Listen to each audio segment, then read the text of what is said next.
Matthew chapter 9. I'm going to be starting in verse 18, right where we picked off.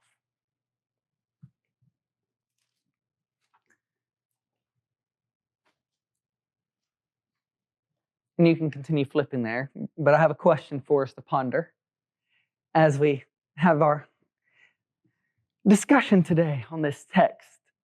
And it's, have you ever felt like you were doing all the right things, that you were really being consistent with your prayer and really diving in and making plenty of time for your reading of Scripture, that you were involved in church as ever, going even on days you didn't have to, even days they didn't have events, but there was still this deafening silence with God?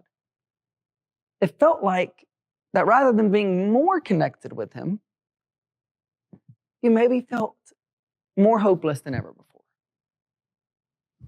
Have you ever felt that all of your working and all of those things wasn't turning out how you thought it would be? It didn't bring the life change in which you desired? Well, that's what we're going to be discussing today, is how does faith actually work itself out in our lives? And really getting to the core of what is faith. So Matthew chapter 9, starting in verse 18. I'm going to go ahead and open this so I don't have to struggle with it later. All right, here we go. While he was saying these things to them, behold, a synagogue official came and bowed down before him and said, "My daughter has just died, but come and lay your hand on her, and she will become alive again." Jesus got up from the table and began to accompany him along with his disciples. And behold, a woman who had been suffering from a hemorrhage for 12 years came up behind him and touched the border of his cloak. For she was saying to herself, "If I only touch his cloak, I will be saved." But Jesus, turning and seeing her, said, "Daughter, take courage. Your faith has made you well." At once, the woman was made well. When Jesus came into the official's house and saw the flute players and the crowd in noisy disorder, he said, "Leave, for the girl has not died, but is asleep." And they began laughing at him. But when the crowd had been sent out, he entered, took the girl by the hand, and the girl got up. And this news spread throughout the land. As Jesus went on from there, 2 men who were blind followed him, crying out, "Have mercy on us, Son of David." And after he entered the house, the men who were blind came up to him. And Jesus said to them, "Do you believe that I am able to do this?" They said to him, "Yes, Lord." Then he touched their eyes, saying, "It shall be done for you according to your faith." And their eyes were opened. And Jesus sternly warned them, saying, "See that no one knows about this." But they went out and spread the news about him throughout that land. And as they were going out, behold, a demon-possessed man who was unable to speak was brought to him. And after the demon was cast out, the man who was previously unable to speak talked. And the crowds were amazed, saying, "Nothing like this has ever been seen in Israel." But the Pharisees were saying, "Cast out demons by the ruler of demons." Now, this word which the woman uses in the Greek means to be saved from death. When she proclaims, thinking to herself, "If I just touch the border of his cloak, I will be saved." In your translation, it say, "Be well" or "be healed." Again, this is one of the disadvantages we all have from not speaking Greek. Sometimes the English translators, in an attempt to make things easier for us, just distorts this full meaning. Because a lot of languages are much more elastic and flexible than English. So when one word can mean many things, in English, we do this as well, but English more so than ancient languages, divide words up into very specific meanings. And why this is important is because the woman's proclamation is not merely, Jesus is going to make me whole in my body, but be saved. Now, while we can say all she really wanted was to be healed, it's still pointing to the deeper mission in which Jesus is accomplishing. That Jesus is not just making life on earth and our skin and our situations better. He's not here to be our self-help crutch, but He is here to make us brand new, to save us from our old life and bring us into this beautiful new life He has for us all. And this is what it truly means to say, I have faith. Not merely that Jesus can do something for us, make our lives a little bit better. Not that we're going to go and spend the rest of our eternity with God one day, but it's bringing all of that together and saying Jesus is doing something brand new, reconciling heaven and earth once again as it was at the beginning of God's good creation. This is the hope, and this is what faith means. But in our two examples we get at the beginning of our passage today, whose stories intertwined, we see something else. This woman with a hemorrhage would have been ordered to at least live in isolation and shame. That in the law specifically, if they were able to uphold it as well as they should have, this woman couldn't even live inside the cities. She would have had to live outside of the city and the outskirts with the rest of the sinners and outcasts. So this woman, again, I'm filling in to give us a little, to help us relate to this woman a little bit. So this is me, not God here. But we can imagine one of this woman's family members coming to her. Or maybe she sees a crowd following Jesus marching into the city, hearing about the wonderful healings Jesus has done. And in that moment, she had to at least believe in her mind that Jesus could heal her as well. But she wasn't healed when she had the thought that Jesus could heal her as well. She then had to follow Jesus, go pursue Jesus, risking not only social scrutiny and shame, but the definite banishment from her community, because that is what her punishment would have been if she was caught. That she would not be ever welcome again, whether she was healed or not, from the community, if she would have gotten caught before her healing.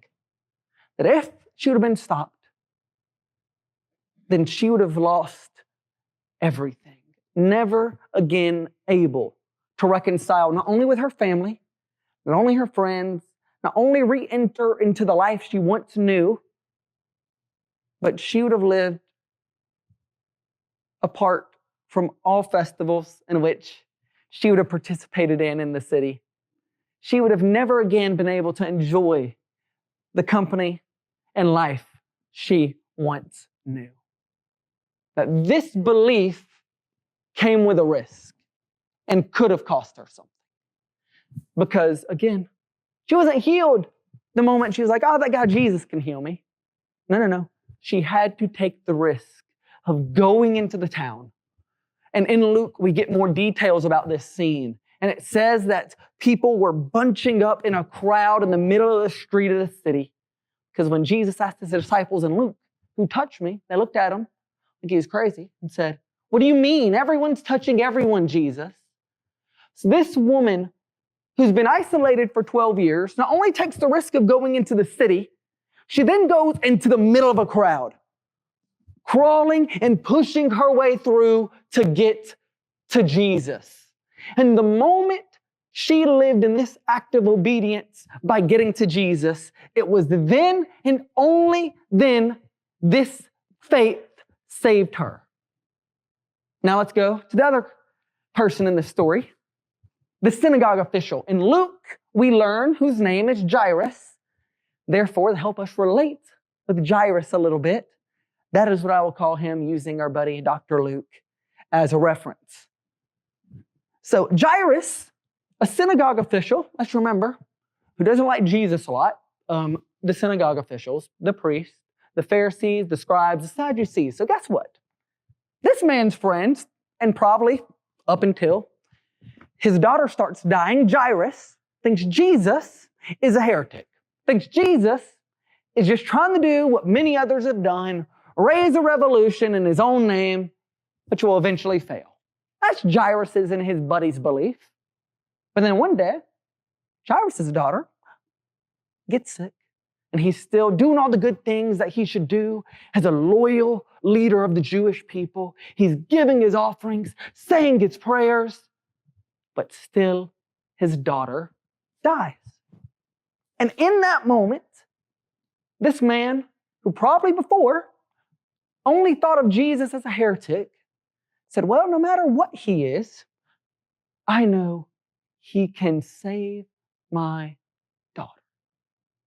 And his daughter did not just get up in the moment he decided I was going to go to Jesus, but it was not until he risked everything himself by in the middle of this city, in the middle of a big crowd where the Pharisees were somewhere lurking, and bowed before Jesus. It said he bowed and then asked Jesus. This man risked, in a different way, social scrutiny and exile and banishment from his profession and his own community. That this Jairus' friends would not look favorably upon one of their own going to Jesus.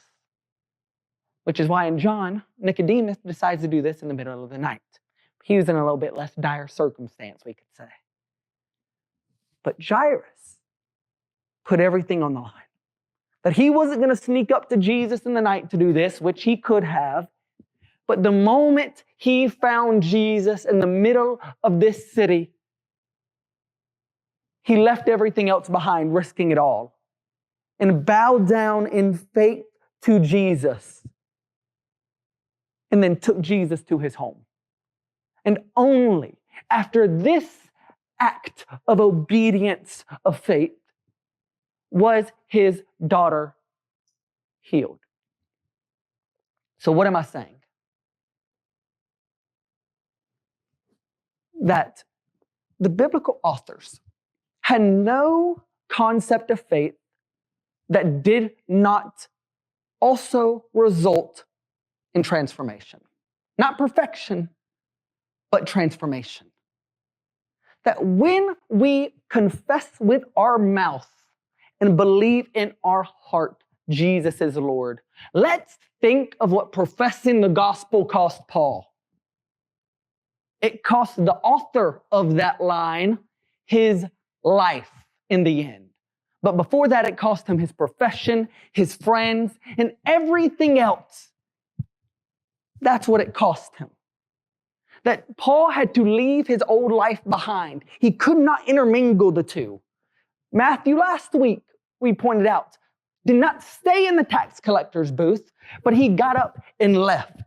That faith in the Bible is not an intellectual acknowledgement because demons do that. Demons call Jesus the Son of God, but what did they not do? Follow him. Why does the Great Commission say, go out and make disciples?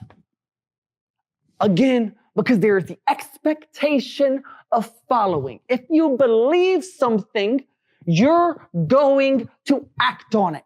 And that is at the core of the biblical thought. which we like to leave out sometimes. I mean, think about it. When we think of people who believe in things and say things but do not do them, the first thing that comes to mind is politicians. We don't like them, do we? Why? Because they say they believe one thing about every 4 years, and they go off doing the same thing. So why do we expect something different from our faith? If a bus is coming, you're jumping out of the way, unless you don't really believe the bus is coming. That if we truly believe Jesus is Lord, we will obey him. Because Paul also says in Romans chapter 6, something is only Lord if you obey it. That we have divorced belief and discipleship, but the Bible never does. That we are called to follow Jesus. That's why Jesus' call wasn't believe in me. It was follow me. That if you truly believe, you will act on it. If you believe, you will change your decisions because of that belief. And this is what we see with these first people we meet in this story. That they risked it all. Even though they believed before they acted. They had the belief, or they would not have acted. But when were they saved? After the obedience, after the pursuit. And again, we don't know how these people live the rest of their lives, but we do know one thing, is that they made a decision that radically changed the course of their life. So I'm not asking you that and telling you, you now have to be perfect or you're not a follower of Jesus. But what I am saying is that when you give your life to Jesus and continue to follow him, there are things you must leave behind. And in this journey, how we continue to follow Jesus, because most of us have been doing this for a while, is if you haven't felt like you've had to let go of something in a while, if you don't feel that God has said, hey, you see that point in your heart? You see this thing you're holding on to? You see this attitude you keep having? You need to drop that. And maybe we've started settling. That our continuing follow, a good example is Peter. That he gets up and leaves his nets. And as he continues to follow, his life continues to change. And the boy's not perfect, as we all know. But he is the one who, after a while, gets out of the boat and steps on the water. And then after that, declares Jesus as Lord in the middle of a city, declaring that Jesus is the one all of Israel and the world's been waiting for, and eventually goes to his grave because of that belief. That Peter was not perfect, but man, did he follow Jesus. And that is what faith looks like. That it's even when we feel discouraged, even when we know we have our own baggage and sins, it's we do whatever it takes to continually follow after the teacher. It's the heart of pursuit, not the perfection of the action, which defines faith. Because again, even with the blind men, they proclaimed, Jesus, Son of David, have mercy on us. Belief. But it wasn't until the action of following Jesus into another house. And Jesus said, what do you believe I can do this? They said, yes, Lord. Still not done. Then he responds again. then let it be done according to your faith. Again, it was according to the level of faith they had. And again, we like to use faith as belief, but I want us to, again, zero in on this definition of what true faith is, and it is a faith that changes. Because a faith that merely acknowledges is no faith at all. Or demons would have faith. Demons proclaimed Jesus was the Son of David. We didn't see any of them become alive again, did we? We didn't see any of the demons change their attitudes, did they?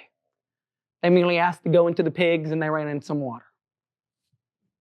So we must continually, even after years of following, ask ourselves, have we settled? Yes, again, our hearts may be in the right place, and yes, that secures our eternal. But as us who have followed Jesus for years and years, has it felt silent recently? Have your prayers felt empty? Has your reading of Scripture been a drag? Then ask yourself, have I settled? Have I maybe sat outside of the room Jesus was in, maybe not entered? Have I stopped continuing to live in faith day by day? Yes, your eternal position is secured. But man, don't you want just a little bit more of Jesus today? That if you want the continued power in which you felt at the beginning of your journey with Jesus, it takes the same type of pursuit. That we have to stay desperate as all three of these people were, of continuing to chase after wherever Jesus is going, even when it costs us something, even when it's uncomfortable. That's how we continually have a fresh outpouring of power and grace in our own lives that we can experience here and now. The worst 2.5 years for me are from September, or maybe more like it was like 1.5 years, 2 years. But September of 2023, I stepped off the stage as a youth pastor for the last time. And not only a stage, but position. For the next 2.5 years, 2 years.